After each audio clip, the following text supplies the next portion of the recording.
നമസ്കാരം. F&S pharma വീട്ടിലേക്ക് എല്ലാവർക്കും സ്വാഗതം. Government analyst grade 3 dated 2011 question paper analysis ആണ് നമ്മൾ ചെയ്തുകൊണ്ടിരുന്നത്. ഈ പാർട്ടിലും 10 ക്വസ്റ്റ്യൻസ് ആണ് ഉൾപ്പെടുത്തിയിരിക്കുന്നത്. നിങ്ങളുടെ വിലയേറിയ നിർദ്ദേശങ്ങളും അഭിപ്രായങ്ങളും രേഖപ്പെടുത്തുക. ഉപകാരപ്രദമായി തോന്നുകയാണെങ്കിൽ ഷെയർ ചെയ്യുക. അതുപോലെ തന്നെ ചാനൽ സബ്സ്ക്രൈബ് ചെയ്യാത്തവരെല്ലാവരും ചാനൽ സബ്സ്ക്രൈബ് ചെയ്തിട്ട് തൊട്ടടുത്തുള്ള ബെല്ലൈക്കൺ അമർത്തി നോട്ടിഫിക്കേഷൻസ് എനേബിൾ ചെയ്യുക. നിങ്ങൾ ഇതുവരെ നൽകിയ സപ്പോർട്ടിനൊക്കെ ഒരുപാട് നന്ദിയുണ്ട്. തുടർന്നും സപ്പോർട്ട് പ്രതീക്ഷിച്ചു കൊള്ളുന്നു. അപ്പോൾ നമുക്ക് സ്റ്റാർട്ട് ചെയ്യാം. ക്വസ്റ്റ്യൻ നമ്പർ 31 തുടങ്ങിയാണ് ഈ വീഡിയോയിൽ സ്റ്റാർട്ട് ചെയ്യുന്നത്. Question number 31. Which one of the following is more difficult to dissolve? തന്നിരിക്കുന്ന ഫോമിൽ ഏതാണ് ഡിസോൾവ് ചെയ്യാനായിട്ട് പ്രയാസം? Option A amorphous form, B metastable form, C anhydrous form, D crystalline form. തന്നിരിക്കുന്നതിൽ മോർ സ്റ്റേബിൾ അല്ലെങ്കിൽ സ്റ്റെബിലിറ്റി കൂടുതലുള്ളത് ക്രിസ്റ്റലൈൻ ഫോമിനാണ്. സോ ഇൻഅഡിക്വേറ്റ് സൊലബിലിറ്റി അല്ലെങ്കിൽ ഡിസൊല്യൂഷൻ റേറ്റ് ആണ് ക്രിസ്റ്റലൈൻ ഫോമിനുള്ളത്. So crystalline form is difficult to dissolve. Option D ആണ് correct answer. Question number 32. Which one of the following emulsifying agent is used to stabilize water in oil emulsion? Option A benzalkonium chloride, B tragacanth, C tween 80, D span 20. തന്നിരിക്കുന്ന ഓപ്ഷനിൽ ഏത് emulsifying ഏജൻ്റാണ് water in oil emulsion stabilize ചെയ്യാനായിട്ട് use ചെയ്യുന്നത്? So നമ്മൾ HLP value ആണ് ഇവിടെ use ചെയ്യുന്നത്. HLP വാല്യൂ നമുക്കറിയാം, hydrophilic lipophilic balance value. So HLP value നമ്മൾ നോക്കുകയാണെങ്കിൽ നമുക്കറിയാം വാട്ടർ ഇൻ ഓയിൽ റീജിയൻ എന്ന് പറയുന്നത് ഇറ്റ് ഈസ് 4 to 6 ആണ്. സോ ഏകദേശം ആ റേഞ്ചിൽ വരുന്ന ഈ തന്നിരിക്കുന്ന ഓപ്ഷനിലുള്ള ഏജൻസിൻ്റെ HLP വാല്യൂ ഏകദേശം ആ റേഞ്ചിൽ വരുന്നതാണ് മോസ്റ്റ് സ്യൂട്ടബിൾ ആയിട്ടുള്ളത്. നമ്മൾ നോക്കുകയാണെങ്കിൽ ഇവിടെ ട്വീൻ 80 നോക്കുകയാണെങ്കിൽ അതിൻ്റെ ഏകദേശം 15 ആണ് HLP വാല്യൂ എന്ന് പറയുന്നത്. ട്രഗകാന്തിനാണെങ്കിൽ 13 പോയിൻറ്റ് സംതിങ് ആണ്. ബെൻസാൽക്കോണിയത്തിനും ക്ലോറൈഡിനും എക്സസ് ആണ്. സ്പാൻ 20ക്കാണ് നമ്മൾ എടുക്കുന്നതെങ്കിൽ ഏകദേശം 8. തന്നിരിക്കുന്ന ഓപ്ഷനിൽ കുറവ്, കമ്പാരിറ്റീവ്ലി കുറവ് HLP വാല്യൂ ഉള്ളത് സ്പാൻ 20ക്കാണ്. സോ നമുക്ക് പറയാം വാട്ടർ ഇൻ ഓയിൽ എമൽഷൻ്റെ ആ റേഞ്ചിൽ യൂസ് ചെയ്യാൻ പറ്റുന്നത് സ്പാൻ 20 ആണ്. സോ ഓപ്ഷൻ ഡി ആണ് correct answer. Question number 33. Martin diameter of a particle is? Option A projected area diameter, B length of the line that bisects the particle image, C distance between 2 tangents on opposite side of the particle, D none of the above. ഇതിലേതാണ് correct answer? First നമ്മൾ എന്താണ് Martin diameter എന്ന് അറിഞ്ഞിരിക്കണം. Length of the area bisector of an irregular object in A specified measuring direction. ഇതാണ് Martin diameter എന്ന് പറയുന്നത്. അതായത് നമ്മൾ പാർട്ടിക്കിൾ സൈസ് ഇൻ മൈക്രോസ്കോപ്പിൽ കണ്ടുപിടിക്കാനായിട്ട് സാധാരണ യൂസ് ചെയ്യുന്നതാണ്. ഒരു സ്പെസിഫിക് മെത്തേഡാണ്. ഇറഗുലർലി ഷേപ്ഡ് ആയിട്ടുള്ള പാർട്ടിക്കിൾസിൻ്റെ ഡയമീറ്റർ മെഷർ ചെയ്യാനായിട്ടുള്ള സ്പെസിഫിക് മെത്തേഡാണ്. ഇത് മെഷർ ചെയ്യുന്നത് distance between opposite side of particle and it is measured to transverse particle on a line that bisects the projected area. നമുക്ക് ഇറഗുലർ ആയിട്ടുള്ള പാർട്ടിക്കിൾസിൻ്റെ, നോൺ സ്പിരിക്കൽ പാർട്ടിക്കിൾസിൻ്റെ ഡയമീറ്റർ സർഫസ് ഏരിയ ഒക്കെ കണ്ടുപിടിക്കാനായിട്ട് മാർട്ടിൻ ഡയമീറ്റർ മെത്തേഡ് യൂസ് ചെയ്യാം. So it is the length of the line that bisects the particle image. Option B ആണ് correct answer. Next, question number 34. Which among the following is a rotational viscometer? തന്നിരിക്കുന്നതിൽ ഏതാണ് rotational viscometer? Option A cup and bob viscometer, B capillary viscometer, C Hopler viscometer, D all of the above. തന്നിരിക്കുന്നതിൽ ഏതാണ് rotational viscometer? നമുക്ക് വിസ്കോമീറ്റേഴ്സിനെ different ആയിട്ട് classify ചെയ്യാം. capillary viscometer, falling piston viscometer, rotational, falling ball viscometer, vibrational viscometer, അങ്ങനെ different ആയിട്ട് classify ചെയ്യാം. Rotational വിസ്കോമീറ്ററിൻ്റെ എക്സാമ്പിളാണ് cup and bob, cone and plate ഒക്കെ.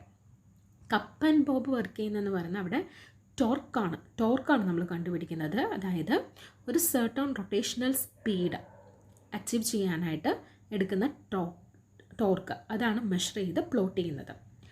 സോ ഇവിടുത്തെ കറക്റ്റ് ആൻസർ ഏതാണ്? Option A cup and bob viscometer. Question number 35. An example of cloth rate A. Bitsin picrate, B. caffeine PABA complex, C. warfarin sodium, D. quinhydron complex. തന്നിരിക്കുന്ന ഓപ്ഷനിൽ ഏതാണ് ക്ലത്രേറ്റ്? എന്താണ് ക്ലത്രേറ്റ് എന്ന് ആദ്യം അറിഞ്ഞിരിക്കണം. നമുക്കറിയാം ഈ ക്ലത്രേറ്റ്സ് എന്ന് പറയുന്ന compounds, they are the compounds in which molecules of one compound are physically trapped within the crystal structure of another. അതായത് ഒരു മോളിക്യൂളിൻ്റെ ക്രിസ്റ്റൽ സ്ട്രക്ചറിൽ വേറെ ഒരു മോളിക്യൂൾ ട്രാപ്ഡ് ആയിരിക്കും. അതിനെയാണ് നമ്മൾ ക്ലത്രേറ്റ് എന്ന് പറയുന്നത്. അതായത് കോംപ്ലക്സസിൻ്റെ ക്ലാസിഫിക്കേഷൻ നമ്മൾ metal ion, organic molecular complexes, occlusion complexes അങ്ങനെ ക്ലാസിഫൈ ചെയ്ത കൂട്ടത്തിൽ അതിൽ വരുന്നതാണ്, ഒക്ലൂഷനിൽ വരുന്നതാണ് ശരിക്കും ഈ ക്ലത്രേറ്റ് എന്ന് പറയുന്നത്. മിഥീൻ ഹൈഡ്രേറ്റ് ആണ് നല്ലൊരു എക്സാമ്പിൾ ക്ലത്രേറ്റിൻ്റെ. സോ ഇവിടെ നമ്മൾ നോക്കുകയാണെങ്കിൽ വാർഫാറിൻ സോഡിയം USP എന്ന് പറയുന്നത് it is a clathrate of water ആണ്. Water, isopropyl alcohol and sodium warfarin in form of white crystalline powder. So ഇവിടുത്തെ കറക്റ്റ് ആൻസർ ഓപ്ഷൻ C ആണ്. Next question number 36. Drug disposition means option A. ADME of a drug, B. metabolism and excretion of a drug, C. distribution, metabolism and excretion of a drug, D. absorption and distribution of a drug. Drug disposition എന്ന് പറഞ്ഞാൽ ADME of a drug ആണ്. absorption, distribution, metabolism and excretion ഇതെല്ലാം വരുന്നതാണ് drug disposition. So option A ആണ് correct answer. Question number 37. Which among the following is not an equation for clearance? തന്നിരിക്കുന്നതിൽ ക്ലിയറൻസിൻ്റെ equation അല്ലാത്തത് ഏതാണ്? Volume of distribution into overall elimination rate constant, B. dose by AUC, C. rate of elimination by plasma concentration, D. 2.303 into VD by half-life.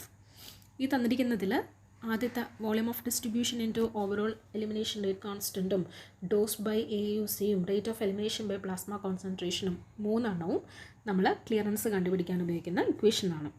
D പക്ഷേ അല്ല. D actually ക്ലിയറൻസിൻ്റെ equation എന്താണെന്ന് വെച്ചാൽ 0.693 into VD by half life ആണ്. So option D ആണ് ഇവിടെ wrong ആയിട്ടുള്ളത്.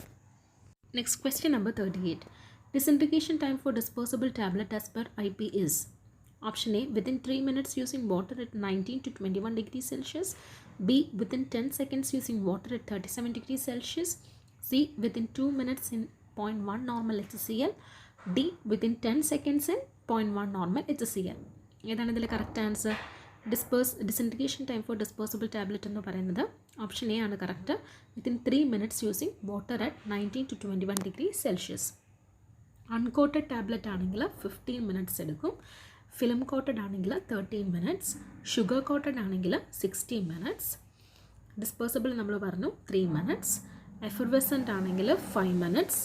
എൻഡറി quoted ആണെങ്കിൽ 2 hours in HCl. Non disintegration ആണെങ്കിൽ 60 minutes ബഫറിൽ. സൊല്യൂബിൾ ടാബ്ലറ്റ്സിന് 3 minutes. ഇങ്ങനെയാണ്.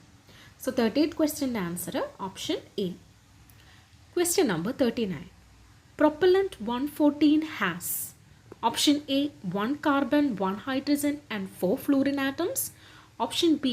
2 carbon, no hydrogen and 4 fluorine atoms. Option C. 11 carbon and 4 fluorine atoms. Option D. 1 carbon, 1 hydrogen and 4 chlorine atoms. Propellant 114 എന്ന് പറയുന്നത് ഡൈക്ലോറോ ടെട്രാ ഫ്ലൂറോ ഈഥെയ്ൻ ആണ്. Dichloro tetra fluoro ethane. അപ്പോൾ ഏതാണ്? 2 carbon, no hydrogen and 4 fluorine atoms ആണ് correct. Option B ആണ് correct.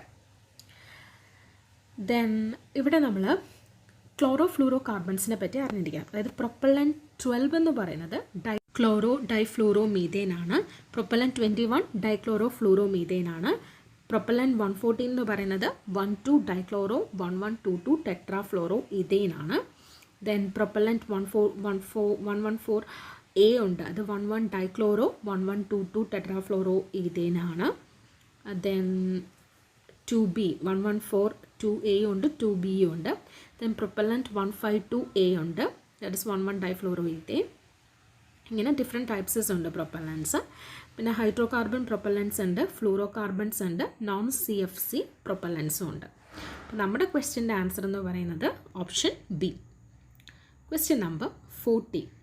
Number of grams of liquid base required to produce a capsulable mixture with 1 gram of solid is known as. Option A, base absorption. B, displacement factor. C, spreading factor. D, surface excess. Grams of liquid base വേണ്ടത് എന്തിനു വേണ്ടി? Capsulable mixture ഒരു gram of സോളിഡുമായിട്ട് capsulable mixture ഉണ്ടാക്കാൻ ആവശ്യമായിട്ടുള്ള liquid ബേസിൻ്റെ quantity, number of grams, അത് ആണ് ചോദിച്ചിരിക്കുന്നത്. That is base absorption factor. Option A, base absorption ഫാക്ടറാണ് കറക്റ്റ് ആൻസർ. ഇതിൻ്റെ ഡെഫിനേഷനാണ് number of grams of liquid base required to produce a capsulable mixture with 1 gram ഓഫ് സോളിഡ്. ഇതോടുകൂടി part 4 discussion അവസാനിക്കുകയാണ്. തുടർന്നുള്ള ക്വസ്റ്റ്യൻസ് വരുന്ന തുടർന്നുള്ള പാട്ടുകളിൽ നമുക്ക് ഡിസ്കസ് ചെയ്യാം. അപ്പോൾ ചാനൽ എല്ലാവരും സബ്സ്ക്രൈബ് ചെയ്യുക. ഉപകാരപ്രദമായി തോന്നിയാൽ ഷെയർ ചെയ്യുക. ഇതുവരെ നൽകിയ എല്ലാ സപ്പോർട്ടിനും ഒരുപാട് നന്ദി. തുടർന്നും പ്രതീക്ഷിച്ചു കൊള്ളുന്നു. Thank you so much.